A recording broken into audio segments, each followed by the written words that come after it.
ലോകത്തിനെ ഞെട്ടിച്ച ഒരു പുസ്തകമുണ്ട്. ഡോക്ടർ ബ്രയാൻ എൽ വെയ്സിൻ്റെ മെനി ലൈവ്സ് മെനി മാസ്റ്റേഴ്സ്. അദ്ദേഹം അമേരിക്കയിലെ വളരെ പ്രഗത്ഭനായ ഒരു ക്ലിനിക്കൽ സൈക്കോളജിസ്റ്റാണ്. അദ്ദേഹം പറഞ്ഞു വെച്ചത് ഇത്രയേ ഉള്ളൂ. കാതറിൻ എന്ന പേരുള്ള, ആ പേര് സാങ്കല്പികമായൊരു പേരാണ്. അദ്ദേഹത്തിൻ്റെ അടുത്ത് വന്ന ഒരു ക്ലയൻറ്റ്, അവർക്ക് ഗുരുതരമായിട്ടുള്ള മനോവിഭ്രാന്തികൾ ഉണ്ടായിരുന്നു. അദ്ദേഹത്തിൻ്റെ സാധാരണ രീതിയിലുള്ള എല്ലാ തരത്തിലുള്ള ചികിത്സാ സമ്പ്രദായങ്ങളും ഉപയോഗിച്ചിട്ടും അദ്ദേഹത്തിന് അവരെ പൂർണ്ണമായിട്ടും ഭേദപ്പെടുത്താൻ സാധിച്ചില്ല.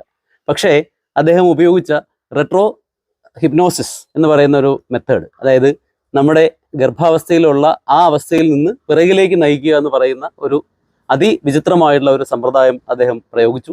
അപ്പോൾ അദ്ദേഹത്തിന് ഞെട്ടിക്കുന്ന ഒരുപാട് വിവരങ്ങളാണ് ആ പെൺകുട്ടിയിൽ നിന്ന് കിട്ടിയത്.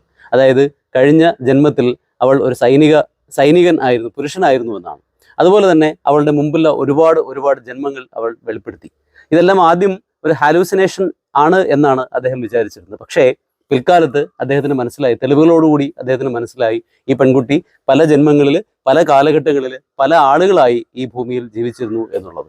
ആ പുസ്തകം ഇന്ന് ലോകത്തിൻ്റെ ഒരുപാട് തരത്തിലുള്ള മാറ്റങ്ങൾക്ക് അത് കാരണമാക്കി എന്നാണ്. കാരണം കർമ്മ എന്ന് പറയുന്ന ഒരു എലമെൻ്റ് ഉണ്ടെന്നും നമ്മൾ മരിച്ചു കഴിഞ്ഞാൽ തീർച്ചയായിട്ടും അതിൻ്റെ എലമെൻറ്റ്സ് നമ്മളെ പിന്തുടരുമെന്നും അതുകൊണ്ട് നമ്മൾ ചെയ്യുന്ന ഓരോ കർമ്മത്തിനും അതിൻ്റെതായ ഫലമുണ്ട് എന്നും ആളുകൾ ചിന്തിച്ചു തുടങ്ങി.